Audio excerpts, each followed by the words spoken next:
আধ্যাত্মিকভাবে আপনাকে মোটিভেট করে, ইন্সপায়ার করে। তো আধ্যাত্মিকতার মূল জায়গা হচ্ছে ধর্ম বা দিন।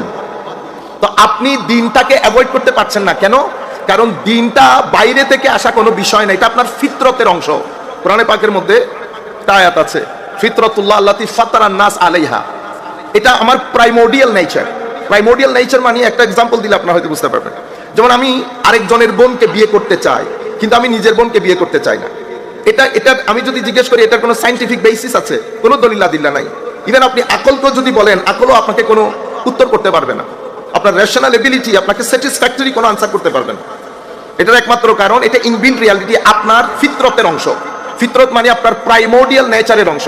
আপনাকে যদি জিজ্ঞেস করে আপনি বলবেন আমি ভিতর থেকে আসলে গ্রহণ করতে পারছি না জিনিসটা। এই যে ভিতর থেকে গ্রহণ করতে না পারে, এটা আপনার প্রাইমোডিয়াল। আল্লাহ, আল্লাহকে আপনি আপনার অস্তিত্ব থেকে বের করতে পারবেন না। কেন? কারণ you are indebted to him. আমার সন্তানদেরকে এটা শিখাইতে হবে, you are indebted to almighty Allah. এই জন্য দিনকে দিন বলা হয়। দিনের অনেক অর্থের মধ্যে একটা অর্থ হচ্ছে ঋণ। আমি লিঙ্গুইস্টিকলি স্পিকিং, তাহলে দাইনের এটা সেন্স, কোন সেন্স মেক করে? দ্য মেইন আইডিয়া ইজ আপনাকে আল্লাহ অনেক ধরনের নিয়ামত দান করেছেন। আপনার চোখ, আপনার 5 ফ্যাকাল্টি অফ সেন্সেস, আপনার ভিতর, আপনার এনভায়রনমেন্ট, ভেজিটেশন, ফ্রুটস, আপনার নলেজ, আপনার মা, আপনার বাবা, মার আদর, বাবার আদর। এগুলা কিন্তু পৃথিবীর কোনো জায়গা থেকে মার্কেটিং করেন নাই, শপিং করে আপনি কিনেন নাই। এগুলা সৃষ্টির সার্ভাইভালের জন্য জরুরি, আল্লাহ দান করেছেন। সেই কারণে each and every individual, whoever, me, my father, my forefathers, everybody is indebted to Almighty Allah. If you don't want to say Allah, say your creator, because somebody created you. So who created you? You indebted to him because of the blessings that is blessed by him upon you, upon me, upon every individual. তাহলে যেহেতু আমাকে বানিয়েছেন আমি ঋণী, তো ঋণ পরিশোধ কিভাবে করব? Repay back, I have to pay back. ওই রিপে যেটা করবেন, যেই দিবসে করবেন, সেই দিবসকে আমরা ইয়াউমুল হিসাব বলি, ডে অফ অ্যাকাউন্টেবিলিটি। আমাকে আমার নিয়ামতের প্রত্যুত্তর করতে হবে, পরিপূর্ণ উত্তর দিতে হবে। যাই হোক, তো এখন ওই দিনকে, ওই আল্লাহ আপনার অস্তিত্বের অংশ, এটাকে আপনি ইচ্ছে করে ডিসরিগার্ড করতে পারবেন না। ধরেন পৃথিবী ডিসরিগার্ড করা শুরু করেছে। ডিসরিগার্ড করলে কি হয়?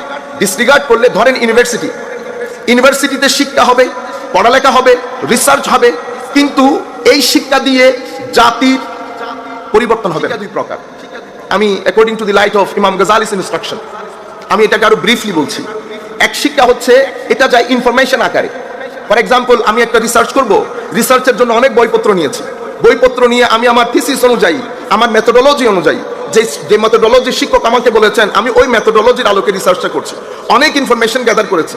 গ্যাদার করার পরে কিন্তু আমার ব্যক্তি জীবনে কোনো পরিবর্তন আসে নাই। পরিবর্তন না আসলে হয় কি? বিল্ডিংগুলো অনেক সুন্দর হয়, গাড়ি বাড়ি হয়, রিসার্চ হয়, কিন্তু আমাদের ইনসাইড হাউস যে আরেকটা এনভায়রনমেন্ট আছে সেটা নষ্ট হয়ে যায়। আপনারা এখন স্বীকার করেন আর না করেন, পৃথিবীর এখন আমাদের যে সোসাইটি, আমরা হয়ে গেছি ইনডোর নেশন। বর্তমান সোসাইটি, আগে ছিলাম আমরা আউটডোর নেশন। ফুটবল খেলতাম, সূর্যের আলো, ন্যাচারাল যে ভিটামিনস গুলো আছে আমরা প্রচুর পরিমাণে নিতাম। তো আউটডোর নেশন হওয়ার কারণে আমরা ভিতরে বাহিরে শক্তিশালী ছিলাম। এখন আমরা হয়ে গেছি ইনডোর নেশন।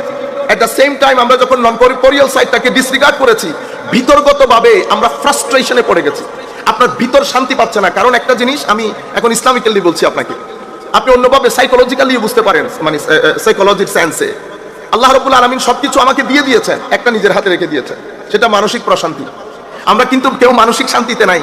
আমাদের সাইফুল ইসলাম বারী সাহেব ওদিকে ইঙ্গিত করছিলেন যে আমরা একটা জায়গাকে ডিসরিগার্ড করছি, যেটাকে ডিসরিগার্ড করলে আপনার যে বৈষয়িক বিষয় সেগুলো আপনাকে ওভাবে সহযোগিতা করবে না।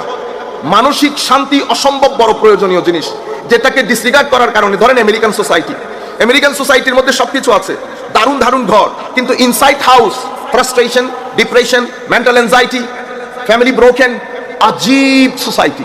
কিন্তু আনফরচুনেটলি আমাদের এখানে টকশোতে কেউ কথাগুলো বলে না। সবাই শুধু সুন্দর সুন্দর গাড়ি দেখায়, সুন্দর সুন্দর বাড়ি দেখায়, গাড়ি বাড়ি। আমি আরেকটা কথা দ্ব্যর্থহীন কণ্ঠে বলছি, পৃথিবী মনে করে এই কথা। আমি সৌদি আরবের মধ্যে আমাদের একজন বড় পর্যায়ের লোক, ওনাকেও বলেছি, আপনি আমাদেরকে মিসকিন বলছেন, ফকির বলছেন, আপনি অনেক বড় নিঃসন্দেহে, কিন্তু আপনি ঢাকা ইউনিভার্সিটি আপনার কাছে নাই, বুয়েট আপনার কাছে নাই। যে কোনো মুহূর্তে যদি আমরা একজন হুসাইনি আদর্শ লালনকারী লিডারশিপ পেয়ে যাই, হুসাইনি আদর্শ লালনকারী লিডারশিপ পেয়ে যায়, আমরা 20 বছর সময় লাগবে অক্সফোর্ডের সাথে দাঁড়াইতে। হয়তো আপনাদের কাছে জিনিসগুলো অস্বাভাবিক মনে হতে পারে। আল্লাহ পাক অক্সফোর্ডও দেখিয়েছেন, ক্যামব্রিজও দেখিয়েছেন, হার্ভার্ডও দেখিয়েছেন, আপনাদেরকেও দেখিয়েছেন। আল্লাহ এই ভূখণ্ডের মধ্যে যে মেধা মনন আল্লাহ দান করেছেন এবং কষ্ট করার স্ট্রাগল করার যে মনস্তাত্ত্বিক একটা স্ট্রেংথ আল্লাহ আমাদেরকে দান করেছেন, সেটা পৃথিবীর খুব কম সংখ্যক মানুষকে দান করেছেন। কিন্তু আমাদের এখানে ড্রেনাইজেশন অফ ব্রেইন হচ্ছে, মানে আমাদের এই ইউনিভার্সিটির পরিস্থিতিকে এমন এক পর্যায়ে নিয়ে যাওয়া হচ্ছে, মনে হয় যেন একটা শিক্ষা প্রতিষ্ঠান থেকে একটা রাজনৈতিক প্রতিষ্ঠানে পরিণত হয়েছে। তো এটার মাধ্যমে ইন্টারন্যাশনাল ওয়ার্ল্ড কি চায়? ইন্টারন্যাশনাল ওয়ার্ল্ডের কিন্তু একটা পলিসি আছে আপনাদেরকে নিয়ে। আপনিও আপনাকে সেভাবে চেনেন না যেভাবে তারা আপনাকে চেনে। সেই কারণে তারা মিডল ইস্টার্ন স্টাডি করে, কোটি কোটি টাকা খরচ করে, ডলার খরচ করে, মিলিয়ন ডলার খরচ করে আপনাদেরকে নিয়ে বই লিখে। আপনি চিন্তা চেতনা আজকের না, আগামী 100 বছর পরে আপনি কি চিন্তা করবেন সেটাও রিসার্চ হয়ে গেছে। সুতরাং আপনি ওই জালে আবদ্ধ। তারা জানেন, চিনেন, মানেন। সেই কারণে তারা তাদের ইউনিভার্সিটিগুলোতে ভালো ভালো ডিগ্রি দিয়ে আপনাদের মধ্যে যে দারুণ দারুণ স্টুডেন্ট, দারুণ দারুণ ব্রেইন, তাদেরকে ওখানে নিয়ে যায় এবং তারা আর আসে না। জাতি গুড ব্রেইনগুলো থেকে বঞ্চিত হয়।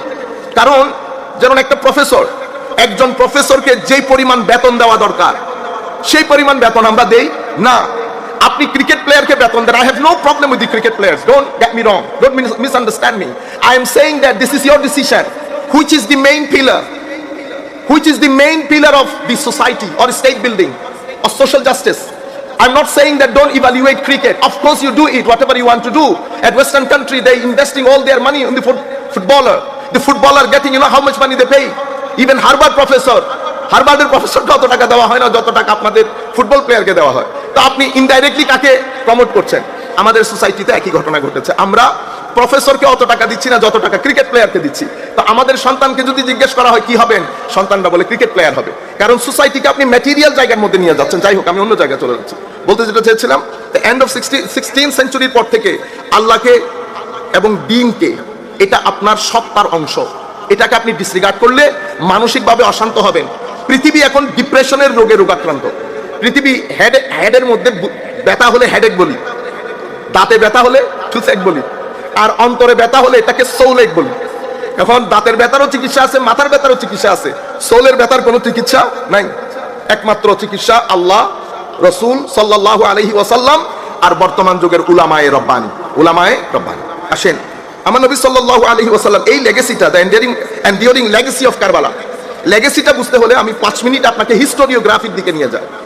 তার আগে একটা মূল কথা বলি, যে কোনো সংগঠন, যে কোনো মুভমেন্ট, এটা যখন অস্তিত্বে আসে সোশ্যাল সায়েন্সের দৃষ্টিতে এটা 3টা স্টেজ অতিক্রম করে। একটা স্টেজকে বলে এক্সিস্টেন্সিয়াল স্টেজ, একটাকে বলে কনভেনশনাল স্টেজ, একটাকে বলে অপারেশনাল স্টেজ।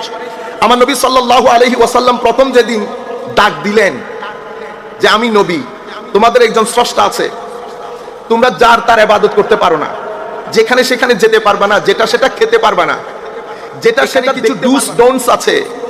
তুমি নিজেকে চেনো, কারণ আপনি যতক্ষণ নিজেকে না চিনবেন এবং আল্লাহর ডিভাইন প্ল্যান অনুযায়ী নিজেকে না সাজাবেন, তাইলে আপনি এথিক্যাল লিডারশিপ কখনো তৈরি হবে না। এথিক্যাল লিডারশিপ আসমান থেকে আসে না, এথিক্যাল লিডারশিপ আমার থেকে উঠে। আর এথিক্যাল লিডারশিপ যদি আপনি গড়ে তুলতে পারেন, এখানে যে সোশ্যাল জাস্টিসের বিষয়গুলো বলা হচ্ছে এগুলো অনেক পরের কথা। আপনি সোশ্যাল জাস্টিস, আপনি হিউম্যান রাইটস, আপনি কোনো কিছুই করতে পারবেন না যতক্ষণ পর্যন্ত ইন্ডিভিজুয়ালের উপর আপনি কাজ না করবেন। এবং ইন্ডিভিজুয়ালের উপর কাজ করতে গেলে আপনার শুরুর দিন থেকে আপনাকে ওই আন্দাজে ডেভেলপ করতে হবে যেটা রাসূলুল্লাহ সাল্লাল্লাহু আলাইহি ওয়াসাল্লাম করেছেন। আমার নবী সাল্লাল্লাহু আলাইহি ওয়াসাল্লাম শিক্ষক হিসেবে এসেছেন। আসার পরে মক্কা শরীফের মধ্যে আমার নবী এক্সিস্টেন্সিয়াল পিরিয়ড ক্রস করছেন। পুরো 13 ইয়ার্স অফ মক্কা আমার নবীর এই মুভমেন্ট, এটা এক্সিস্টেন্সিয়াল মুডের মধ্যে ছিল।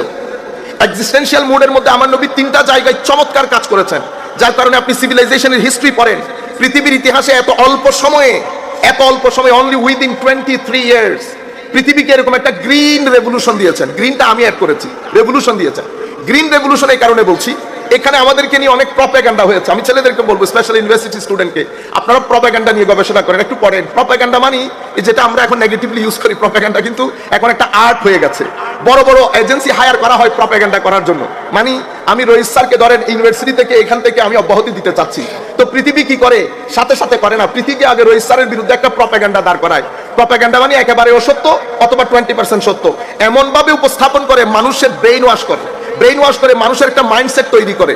ফুল মাইন্ডসেট যখন তৈরি হয়, আস্তে করে জুলুম হয় একটা, যেভাবে ইরাকের সাথে হয়েছে, যেভাবে অন্যান্য দেশের সাথে হয়েছে, ইরানের সাথে যেটা হতে চাচ্ছিল, যে মানুষকে, একটা পুরো পৃথিবীর মানুষকে মোটিভেট করা, অসত্যকে সত্য বলে প্রতিষ্ঠিত করা। আপনারাও ফেসবুকের মধ্যে লাইক দিয়ে দেন, ফেসবুকের মধ্যে কমেন্ট করে ফেলেন। আপনারাও কোন সময় যে পার্ট অফ প্রপাগান্ডা হয়ে যাচ্ছেন বুঝতে পারেন না। শরিয়া নিয়ে ওয়েস্টার্ন ওয়ার্ল্ড, আপনারা অন্যদিকে নিয়ে যায় না, জাস্ট আমি সেকুলারিজমকে বলি, সেকুলারিজমকে অথবা প্রসেস অফ সেকুলারাইজেশনকে পৃথিবীতে এস্টাবলিশ করার জন্য ওয়েস্টার্ন কান্ট্রি সবচেয়ে বেশি টাকা খরচ করেছে কিসে জানেন? শরিয়া শব্দের প্রপাগান্ডা ছড়ানোর জন্য। কেন? কারণ তারা বলটা নিয়েছে আমাদের কোর্ট থেকে। এখন এখানে দুইটা বিজনেসম্যান, আপনার এই বছরের টার্ন ওভার হয়ে গেছে ধরেন 50,000 কোটি টাকা, এবং আমাদের সাইফুল ইসলাম বাড়ি করেছে 48,000 কোটি টাকা। তো তার সাথে আমার কম্পিটিশন চলছে, মানেন আর না মানেন, সে কিন্তু মনস্তাত্ত্বিক ভাবে সবসময় চেষ্টা করে আমাকে কিভাবে ডাউন করা যায়। তো অটোমান এম্পায়ার থেকে সিভিলাইজেশনের বল ওয়েস্টার্ন কান্ট্রিতে গেছে, তারা ইনিয়ে বিনিয়ে সবসময় চেষ্টা করে আমাদেরকে কি করার জন্য? ডাউন করার জন্য। এমনিতে আমরা ডাউন, কিন্তু এই যে শরিয়া সম্পর্কে এত বেশি প্রপাগান্ডা হয়েছে ওয়েস্টার্ন কান্ট্রিতে। শরিয়া বললে মনে হয় যেন, please don't do this, don't use this word. আমি একটা সেমিনারে ছিলাম, তো আমি শরিয়া শব্দটা ইউজ করার সাথে স্থানীয় এমপি বলছেন, উনি দেখে একটু ডিসকমফোর্ট ফিল করছেন, এম্বারেসমেন্ট সিচুয়েশন হয়ে যাচ্ছে। তখন আমি বললাম যে আপনি যদি আমাকে 5টা মিনিট সময় দেন, এখানে প্রপাগান্ডা হয়েছে অনেক বেশি। আপনি জানেন শরিয়া বলে কাকে? শরিয়া, দ্য হায়ার অফ শরিয়ার যদি আমি লিঙ্গুইস্টিকলি বলি, শরিয়া মানে হচ্ছে যেটা আপনাকে পরিচ্ছন্ন পানির দিকে, যেই রাস্তা আপনাকে গাইড করে, সেটার নাম শরিয়া। তো পরিচ্ছন্ন পানি, আলমা আসফি, আমরা আবার আরবিতে অত এক্সপার্ট না, আলমা আসফি, পরিচ্ছন্ন পানি, যেটা আপনার মন, শরীর, প্রাণ সবকিছুকে শীতল করে, ওই রাস্তা যেটা দেখায় সেটা শরীয়তের লিঙ্গুইস্টিক মিনিং। আচ্ছা, এখন ওইটার সাথে এটার রেলেভেন্স কি? তো রেলেভেন্স হচ্ছে শরিয়া আপনাকে এমন রাস্তা, এমন নিয়ম নীতিতে অভ্যস্ত করতে চায় যেটা আপনার শরীর, মন, মানসিকতা সবকিছুকে সুশীতল একটা আবহাওয়ার মাধ্যমে আবদ্ধ করে। তো এটার হায়ার অবজেক্টিভ কি? তো এটার হায়ার অবজেক্টিভ হচ্ছে জালবুল মানাফে ও দারউল মাফাসিদ, মানে আপনাকে ইহকালীন সমস্ত বেনিফিট দেওয়া, যেটার মাধ্যমে পরকালীন মুক্তি নিশ্চিত হয়, এবং আপনাকে সমস্ত প্রকার অমঙ্গল থেকে দূরে রাখা। এটার কারণে শরিয়া ফার্দার হায়ার অবজেক্টিভ অফ শরিয়া যখন ডিফাইন করছে, শরিয়া বলছে হায়ার অবজেক্টিভ অফ শরিয়া হচ্ছে হিফজুদ্দিন, আপনার ধর্ম বিশ্বাসকে রক্ষণাবেক্ষণ করা, হেফাজত করা। সেই কারণে আমার নবী কখনো, আমার নবীর এই 23 বছরের তাবলীগে দ্বীনের মধ্যে কাউকে কোনোদিন জোর করে ধর্ম গ্রহণ করার নেই। এবং লা ইকরাহা ফিদ্দিন একটা প্রিন্সিপাল হয়ে গেছে, এখানে ধর্মের মধ্যে কোনো জোর জবরদস্তি নাই। এরপরে হিফজুল আকল, আপনাকে যে আল্লাহ সাধারণ বিবেক বুদ্ধি দিয়েছেন সেটাকে রক্ষণাবেক্ষণ করা। সেটাকে রক্ষণাবেক্ষণ করতে গিয়ে এই যে মদকে হারাম করা হচ্ছে বা এই সংশ্লিষ্ট বিষয়কে হারাম করা হয়েছে, কেন? যাতে আপনার, কারণ এটা আপনার এগিয়ে যাওয়ার পথে সবচেয়ে বড় চাবিকাঠি আপনার আকল। সেই কারণে আমাদের এখানে মদ বা এই সংশ্লিষ্ট যা কিছু আছে যেটা এখানে এফেক্টিভ হয়, এগুলাকে বন্ধ করে দেওয়া হয়েছে, হারাম করে দেওয়া হয়েছে। যেমন আপনার হেফজুন নাসল, আপনার বংশকে অপবিত্রতা থেকে রক্ষা করা, সেই কারণে একটা দারুণ বিয়ে প্রথা দিয়েছে। এরপর আপনার হিফজুল মাল, আপনার সম্পদ রক্ষা করা। এই জন্য আমাদেরকে বলা হয়েছে লা তাকুলু আমওয়ালাকুম বাইনাকুম বিল বাতিল, তোমাদের মধ্যে তোমরা অন্যায়ভাবে কারো সম্পদ গ্রাস করিও না। এভাবে শরীয়ত নিজের হায়ার অবজেক্টিভ সেট করেছে, সেটার জন্য ল দিয়েছে, এবং একটা দারুণ এক্সিকিউটিভ বডি দিয়েছে যারা এই আইনগুলোকে এক্সিকিউট করবে উইদাউট ইফস এন্ড বাটস। এখানে কোনো বড় লোক ছোট লোক থাকবে না, এভরিবডি, প্রত্যেকেই আইনের নিচে থাকবে, আইন উপরে থাকবে। এটাই হচ্ছে, আমরা বলি না স্বাধীনতার একটা শব্দ ব্যবহার করে না, চেতনা। কারবালার মূল চেতনার মধ্যে একটা বড় চেতনা হচ্ছে আপনি আইনের নিচে, আমার আল্লাহর কালাম আপনার উপরে। এটা হচ্ছে কারবালার অনেক বড় চেতনা, অনেক অনেক চেতনার মধ্যে একটা মৌলিক চেতনা, যেটা বর্তমান সোসাইটির জন্য, সেটা আমেরিকাতে হোক, আফ্রিকাতে হোক, আর আমাদের এশিয়ান সোসাইটিতে হোক, এটা অনেক relevant. Who you are doesn't matter, you are Trump president of America, doesn't matter. যদি কোর্ট মনে করে you have to come to the court, you must have to present in the court, because আমরা সবাই এই রাষ্ট্রের জনগণ। আমাদের উপরে আল্লাহ, আমাদের উপরে রাসূলুল্লাহ, আমাদের উপরে এটাই ইসলাম বল এক্সিস্টেন্সিয়াল পিরিয়ড। তাহলে পুরো লেগেসিটা বোঝা যাবে। পুরো এক্সিস্টেন্সিয়াল পিরিয়ড আমার নবী মুভমেন্টটাকে সাজিয়েছেন কি করে? আমার নবী রেসিটেশন অফ কুরআন, মানে ডিভাইন টেক্সট, এরপরে purification which is really important, এবং এডুকেশন। তাহলে এই তিনটা জিনিসের উপর আমার নবীর পুরো মুভমেন্ট আমার নবী বেস করেছেন। Recitation, purification, education. পিউরিফিকেশন কেন প্রয়োজন? পিউরিফিকেশন মানুষকে মানুষ করার জন্য। ইন্না লিল্লাহি ওয়া ইন্না ইলাইহি রাজিউন। বেটা এত কষ্ট করে আসলাম। মানুষের মধ্যে দুটি বৈশিষ্ট্য, যেটা সূরা 3 এর মধ্যে আল্লাহ উল্লেখ করেছেন, ওয়া তিন ওয়া যাইতুন ওয়া তুরে সিনিন ওয়া হাযাল বালাদিল আমিন লাকাদ খালাকনাল ইনসানা ফি আহসানি তাকওয়িম সুম্মা রাদাদনাহু আসফালা সাফিলিন। আপনি যদি legacy of Karbala ethical leadership যাই আপনি এখানে লিখেছেন সবকিছু যদি আপনি লাকাদ খালাকনাল ইনসানা ফি আহসানি তাকওয়িম কেন্দ্রিক করেন, তো এটার ডেমনস্ট্রেটিভ রুল হচ্ছে ইমাম হুসাইন। তাইলে মানবের সামনে দুটি লাডার, লাডার বলতে আমরা বাংলাতে কি বলি, মই, দুটি মই, একটা মই দিয়ে হয়, এটা আপনার চয়েস। আপনার ভিতরে দুইটার শক্তি আল্লাহ দান করেছেন, চয়েস ইজ ইয়ার্স। আপনি হয় উপরের দিকে উঠবেন, তো উপরের দিকে উঠতে হলে আপনার ফাইভ ফ্যাকাল্টি অফ সেন্সেসের ইউজকে, যেটা আপনি সেন্স অফ পারসেপশন বলেন, এটার সেন্স, এটার ইউজকে আপনি পজিটিভ করতে হবে। আর আরেকটা মই নিচে দেওয়া, যেটা সুম্মা রাদাদনাহু আসফালা সাফিলিনে নিয়ে যায়। তাইলে উপরের মই হুসাইনি, নিচের মই ইয়েজিদি। এখন আপনি কোন লেগেসি ধারণ করবেন ইজ আপ টু ইউ। আমাদের দিকে দেখেন, আমরা কি নিচের দিকে যাচ্ছি না উপরের দিকে যাচ্ছি? আমরা বলি হুসাইনি চেতনার কথা, কিন্তু আমরা নিচের দিকে যাচ্ছি। তাইলে বুঝতে হবে আমরা শুধুমাত্র হুসাইনের কথা মুখে বলি, ধারণ করি ইয়েজিদি হচ্ছে, কারণ আমরা নিচের দিকে যাচ্ছি। নতুবা আমরা দুধে মিশাইতে পারতাম, বাচ্চাদের দুধে মিক্স করতে পারতাম। আমাদের একটা রেস্টুরেন্টের খাওয়া আপনি খেতে পারবেন, আমি বড়গুলোর কথা বলছি না, একটা রেস্টুরেন্টের খাওয়া আপনি খেতে পারবেন। পৃথিবীর কোন সিভিলাইজেশনকে যদি আপনি বুঝতে চান, তা আমি তো লেখাপড়া নাই আমার, আমরা কি করে বুঝবো? আমরা বুঝবো রাস্তায় দাঁড়িয়ে।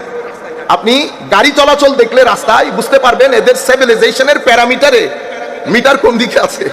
যদি গাড়ি, আপনি আমাদের রোডে যান, সৌদি আরবের রোডে যান, আমাদের এখান থেকে যারা সৌদি আরব যায় তারা মনে করে এটা দারুণ ট্রাফিক সিস্টেম, কিন্তু ইংল্যান্ড আমেরিকা থেকে যারা আসে তারা মনে করে ভেরি পুয়ার ট্রাফিক সিস্টেম। আবার আপনি ইংল্যান্ডে যান, দারুণ ট্রাফিক সিস্টেম। ইংল্যান্ডের লোক যখন আমেরিকাতে যায় তারা মনে করে oh no no no, this is not right course traffic system. আপনি এই কারণে আমেরিকান লোক জাতিগতভাবে অনেক রুড, সেটা তাদের গাড়িতে, সেটা তাদের গাড়ির পরিচালনায় সবকিছুতে উদ্ভাসিত হয়। আবার আমাদের ইংল্যান্ডের লোক জাতিগতভাবে ভদ্র, সিভিলাইজ, এটা আপনি গাড়ি চালালেই বুঝতে পারবেন। তো আমি আপনাদেরকে যেদিকে বুঝাইতে চাচ্ছি যে দুইটি লাডার, একটি উপরের দিকে নিয়ে যায়, একটি নিচের দিকে নিয়ে যায়, একটা হুসাইনি লাডার, একটা ইয়েজিদি লাডার। আর কারবালার চেতনা, এথিক্যাল লিডারশিপ, এটার মূল বিষয় হচ্ছে আপনার ব্যক্তি কেন্দ্রিক। আপনি যখন নিজে করলে কিছু ক্যারেক্টার আপনার ভিতরে ডেভেলপ করে। সবচেয়ে দারুণ জিনিস যেটা মানুষকে অনন্য এক স্থানে সমাসীন করে, যেটা আমার নবী সাল্লাল্লাহু আলাইহি ওয়াসাল্লামকে ইমামুল মুরসালিন নবী, একেবারে পৃথিবীর আল্লাহর সৃষ্টির মধ্যে এক অন্যতম জায়গায় স্থান দিয়েছে, সেটা আমার নবীর অতি ভদ্রতা, ভদ্রতা, নম্রতা, সহনশীলতা। এটা তাসাউফ তরিকত যারা আমরা প্র্যাকটিস করি বা আমরা যেই রাস্তার কথা বলি, সেই রাস্তারও one of the main pillar ভদ্রতা। এবং এই ভদ্রতা যখন থাকবে আপনার ভিতরে, ভদ্রতা আরো কিছু জিনিসকে অ্যাড করে নেয়, জেনারসিটি। ভদ্রতা আরেকটা জিনিসকে অ্যাড করে নেয়, সহনশীলতা। তো যখন লিডার ভদ্র হবে, জেনারস হবে, সহনশীল হবে, আপনার এখানে যে এথিক্যাল লিডারশিপ এবং সোশ্যাল জাস্টিস বলছি, সেটা অটোমেটিক্যালি এস্টাবলিশ হয়ে যাবে। আপনি এর বাইরে যদি আপনি সিস্টেম্যাটিক্যালি ইউনিভার্সিটিতে যদি প্রেস কনফারেন্স করে সোশ্যাল জাস্টিস এস্টাবলিশ করতে চান, হবে না। আমার নবী বদরের যুদ্ধ করলেন, পুরো পৃথিবী তখন হিউম্যান রাবিশ হিসেবে পরিচিত। আপনারা জানেন বদরের যুদ্ধ হয়েছে, বদরের যুদ্ধে মুসলমানরা জিতে গেছে। আমার নবী সাল্লাল্লাহু আলাইহি ওয়াসাল্লাম যুদ্ধবন্দী যারা হয়েছে, ওয়ার প্রিজনার, তখন পৃথিবীর dominant international law for war prisoner was to slaughter them, was to kill them, just kill them. আমার নবী বলছে wait, this was the first amendment in the international law with regard to the war crime, with regard to the war prisoner. তা আমার নবী বলছেন দাঁড়াও, এদের মধ্যে যাদের টাকা, কারণ আমার নবীর কাছে তো আর অত টাকা নাই মুসলমানদের কাছে, নিজেরা খাইতে পারে না, আপনাকে রাখবে কোথেকে? আমার নবী চাচ্ছেন অল্টারনেটিভ একটা ওয়ে আউট বের হোক, আমি হত্যা করবো না। অনেক কথা বলার পরে একটা দারুণ জিনিস বলেছেন আমার নবী, তোমাদের মধ্যে কেউ শিক্ষিত আছে? কেন? আমার মদিনা শরীফের 10টি বাচ্চাকে তুমি যদি অক্ষর জ্ঞান দিতে পারো, তুমি ফ্রি। এটা পৃথিবীর ইতিহাসের first literacy movement in the history of the world. Unfortunately আমরা এগুলো মেনশন করতে চাই না, কারণ পৃথিবী আমাদেরকে বুঝিয়েছে শরিয়া, দ্বীন, ইসলাম এগুলা বললে আপনি ব্যাকওয়ার্ড, এটা ওয়েস্টার্ন ওয়ার্ল্ডের সাথে, প্রসেস অফ সেকুলারাইজেশনের সাথে এগুলা যাবে না। কিন্তু আমি বলছি, আজকে আমার 10 মিনিট দেওয়া হয়েছে, আমার বক্তব্য শুরু করি না এখনো, মূল বিষয় আসে। আমি হিস্টোরিওগ্রাফি বলতেছিলাম মাত্র। আমি আপনাদেরকে বুঝাইতে চাচ্ছি যে আসেন আমরা বের হয়ে আসি। আমাদেরকে ভুল বোঝানো হচ্ছে, আমাদেরকে ভুল ডাইরেকশন দেখানো হচ্ছে। ঘরে ঘরে আমাদের অটিস্টিক ছেলেপুলে, আজকে আমাদের ছেলেপুলেরা ধর্ম সম্পর্কে কনফিউজ হয়ে যাচ্ছে। ম্যাক্সিমাম ইউনিভার্সিটি স্টুডেন্ট ধর্ম সম্পর্কে কনফিউজ হচ্ছে। আর কিছু ইউনিভার্সিটি স্টুডেন্ট এটার রিয়াকশন স্বরূপ আমরা তাদেরকে যে দিন শিখাচ্ছি সেটা আমাদেরকে উগ্রতার দিকে নিয়ে যাচ্ছে। আমরা উগ্র হতে পারবো না, আমরা ধর্মহীন হতে পারবো না। উগ্রতাও অস্থিরতার দিকে নিয়ে যাবে, ধর্মহীনতাও অস্থিরতার দিকে নিয়ে যাবে। আমরা মাঝপথে আসবো, যে পথে শাহজালাল ইয়ামানিরা চলেছেন, যে পথে আল্লাহর ওলিরা আমাদেরকে শিক্ষা দিয়েছেন, সেই পথে কোনো হিংসা নাই, কোনো অভদ্রতা নাই, কোনো হানাহানি নাই। আমার বিহেভিয়ার বলে দেবে। আল্লাহর ওলিদের কাছে এসেছে, ইমামে হুসাইন রাদিয়াল্লাহু তাআলা আনহুর কাছে এসেছেন, কখনো ধর্ম কবুল করে এটা বলতে হয় নাই। ব্যবহার, বাবা মহিউদ্দিন আমেরিকার বুকে গেছেন, পেনসিলভেনিয়াতে ওনার মাজার, উনি তো ইংরেজিও জানতেন না, কাউকে তো বলেনও নাই ধর্ম কবুল করে। বসেছেন, মানুষ এসেছে, সোহবতে থেকেছে, ধর্ম কবুল করেছে।